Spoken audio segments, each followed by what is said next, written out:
पिछले आज 9वां दिन है आजमगढ़ में मैं शूट कर रहा हूँ। आज रेलवे स्टेशन का सीक्वेंस था।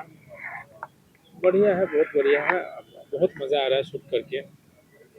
यहाँ के लोग बड़े फेवरेबल हैं, प्रशासन बहुत फेवरेबल है, लोकल प्रोडक्शन जो है वो बहुत फेवरेबल है, तो मज़ा आ रहा है शूट करके। अभी जैसे मार्केट में आप शूट कर रहे थे रेलवे स्टेशन के पास में, तो पब्लिक का कितना समर्थन सपोर्ट मिल रहा था? मैं अनएक्सपेक्टेड क्राउड मिल गया था, जो मुझे चाहिए था। एक्चुअली मुंबई वगैरह में जाइएगा तो जूनियर्स की ज़रूरत पड़ती है, तो वहाँ पे मतलब हायर करके जूनियर्स मंगाए जाते हैं।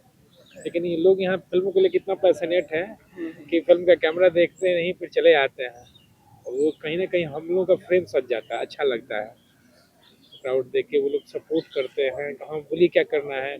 जैसे हम अभी अपनी फिल्म में मई जून का महीना दिखा रहे थे, तो सबने, ठंड अभी ज़्यादा है यहाँ पे, तो सबने स्वेटर पहन रखा था। मैंने एक बार कहा कि ये स्वेटर सबको आउट करना होगा, तुरंत सबने स्वेटर मफलर जैकेट अपना निकाल निकाल के रेडी हो गए। तो ये बिना बिना मेहनत के, बिना पैसे के इतना अच्छा क्राउड मिल जाना, ये मतलब यहाँ के लोगों की मतलब हमारे लिए खुश नसीबी समझ लीजिए।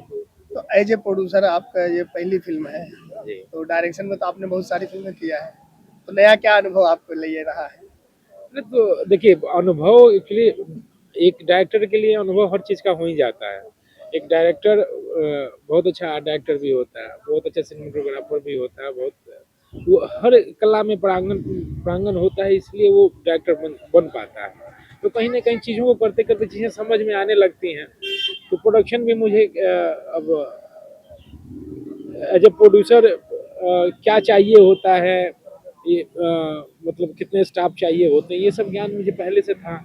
तो बहुत, और सबसे बड़ी देखिए आर्टिस्ट और बाकी जो लोग हैं बहुत फेवर कर रहे हैं इस चीज़ को लेके। उनको भी लग रहा है कि भैया मेरा प्रोडक्शन, मेरे प्रोडक्शन की पहली फिल्म है, तो उनका भी सपोर्ट मिल रहा है सब तरह से। अगर कुछ चीज़ें मिस आउट हो जा रही हैं तो वो भी गाइड कर ले रहा है, तो ये मेरे लिए बड़ा अच्छा रहा है।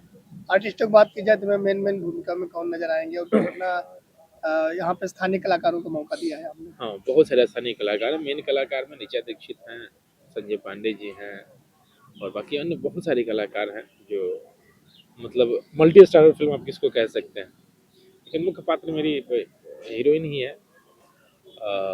तो और स्थानीय करेक्टर मुझे लग रहा है कि अब तक मैंने 50-60 लोगों को कास्ट कर चुका हूँ यहाँ पे। स्थानीय आजमगढ़ के जो यहाँ पे स्थानीय स्टार कास्ट है, उसमें से 50-60 लोगों को मैंने कास्ट किया, सबने बड़ा अच्छा काम किया, बड़ा फेवर किया मेरा। कुछ यूट्यूबर भी नजर आएंगे आपके? हाँ हाँ, अच्छे मिलियन जिनके फॉलोअर्स हैं वैसे यूट्यूबर भी मिलेंगे आपको इसमें, ऐसे यूट्यूबर भी देखने को मिलेंगे तो आपको।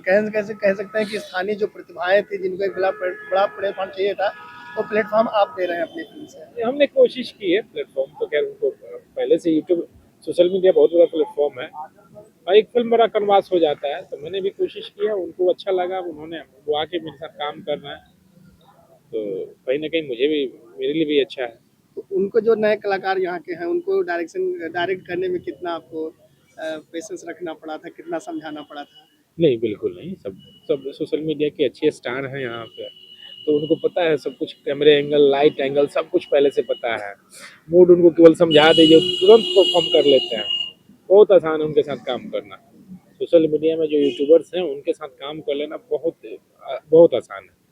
तो मेरा इसमें एक, जैसे ऋचा जी बात करें, ऋचा दीक्षित जी हीरोइन है, कुंदन जी हीरो है, संजय पांडे जी अहम भूमिका में है। कहीं से कहीं कैसे कैसे तिकड़ी है, दुकड़ी है, क्या है इनकी जो है केमिस्ट्री, बताना चाहे कुछ? ऑडियंस को कितना इंटरटेन होगा, कितना मैसेज जाना वाला इन सब किरदार से? एक सोशल मैसेज है कि गांव समाज में और घर परिवार का भी, इवन गांव समाज नहीं, घर परिवार में भी एक कॉन्ट्रोडिक्शन जो पैदा होता है किसी चीज़ को लेके, कैसी मेरी महिला पात्र आती है, चीज़ों को थोड़ा सा संभालती है, इसी पे कहानी है, सोशल मैसेज है। और कहानी तो विशेष कर पूरी फिल्म बन जाने दीजिए, आएगा थिएटर्स में या चैनल्स पे, तो लोगों को पता चलेगा कैसी फिल्म है। तो कुंदन भारद्वाज और ऋचा दीक्षित की जोड़ी कैसे दिखने वाली है? बहुत अच्छी, उन्होंने पहले भी काम कर रखा है, और मेरी फिल्म में फिर दोबारा काम कर रहे हैं वो लोग। उनकी जोड़ी स्क्रीन पे जैसे हम लोग शूट कर रहे हैं, तो चीज़ों को जो उनकी केमिस्ट्री दिखने में आ रही है बहुत अच्छी लग रही है। मुझे आशा है कि लोग भी पसंद करेंगे इसको। संजय पांडे जी की बात की जाए, हार्डकोर विलेन के रूप में जाने जाते हैं, कॉमेडियन कभी कोई कर लेते हैं, कभी हीरोइन का opposite as a hero character hero type में भी आ जाते हैं, तो ऐसे में इसमें उनको कितना डिफरेंट आपने रोल दिया हुआ है? संजय जी बहुत अच्छे एक्टर हैं, वेरिएशन बहुत है उनके पास, उनकी एक्टिंग की जितनी प्रशंसा की जाए उतना कम है। और कहीं ना कहीं मैं संजय जी को बहुत दिन से देखता आ रहा था, फॉलो कर रहा था। जब मैं ये कहानी लिख रहा था तब भी मेरे दिमाग में, मैंने संजय जी से जब बात की, मैं साइन करने गया था तो मैंने बोला भी था कि भैया ये करेक्टर जो है मैंने आपके लिए लिख रखा है। तो बड़ी खुशी हुई, बोले कि ठीक है भाई, अगर ऐसा है कि अगर मेरे लिए ही लिख रखा है तो मैं करूँगा, डेफिनेट करूँगा। उन्होंने समय दिया, कर रहे हैं मेरे साथ, अच्छा काम कर रहे हैं। मुझे एज ए आर्टिस्ट उनको मतलब बहुत कुछ कन्वे करने की ज़रूरत नहीं पड़ती है, वो केवल सीन समझाइए, वो चीज़ों को पॉलिश करके इतना बढ़िया निकाल देते हैं, अनएक्सपेक्टेड हो जाता है मेरे लिए। तो इस फिल्म का भी और कहाँ शूटिंग करने वाले हैं और पब्लिक ये फिल्म कब तक देख पाएगी? मोस्टली फरवरी तक जाएगा, फरवरी 2026 तक मेरा प्लान है इसको थिएटर में रिलीज करने का।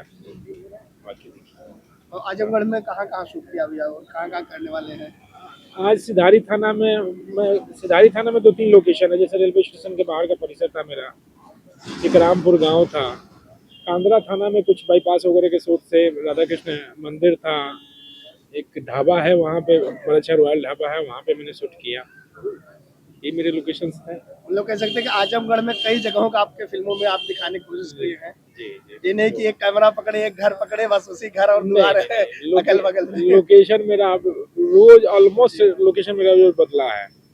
या जैसे मैंने ग्राम पंचायत किया, फिर मुखिया जी का घर किया, मेरी महिला मुख्य पात्र है उसका अलग से घर किया, तो हर लोकेशन मेरा बदला हुआ है। और हीरोइन को भी जो है वो साइकिल रिक्शा भी आप गाँव को घुमा दिए। हाँ, वो तो खैर मेरी उनका करेक्टर था, वो आती है शहर से और गांव में आती है और रिक्शा वाला मिल जाता है तो रिक्शे के साथ जाती है, तो फिल्म का करेक्टर था। उसके अलावा ऋचा जी के लिए मैं कह दूं कि ऋचा जी बहुत मतलब फेवर करने वाली आर्टिस्ट है, प्रोड्यूसर और डायरेक्टर को बहुत फेवर करती हैं। उनके साथ काम करके इतना मज़ा आ रहा है, जो भी समय उनको दे दिया जाए, कॉल टाइम जो दे दिया, सुबह का 6 बजे का कॉल टाइम दे दिया, डायरेक्टर प्रोड्यूसर लेट हो जाए लेकिन ऋचा जी लेट नहीं होती हैं। ये मैंने नोटिस किया है। इवन सारे आर्टिस्ट जो भी हैं, जितने भी हैं, सब कॉल टाइम के बड़े पक्के हैं, सब समय पर आ जाते हैं जी।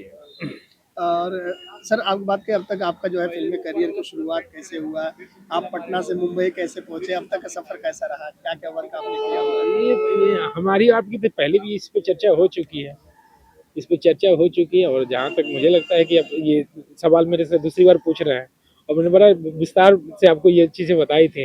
जी जी। जी, तो अपने फैंस ऑडियंस मतलब दर्शकों से क्या कहना चाहिए इस फिल्म के लिए और अगला क्या धमाका फिल्म होने वाला है? अभी धमाका का इंतजार कीजिए, धमाका अभी ये पहले धमाका कर लूँ मैं। हाँ, ये कंप्लीट कर लो, उसके बाद अगले धमाके के लिए इंतजार कीजिए। धमाका होगा, बड़ा धमाका होगा। Thank you.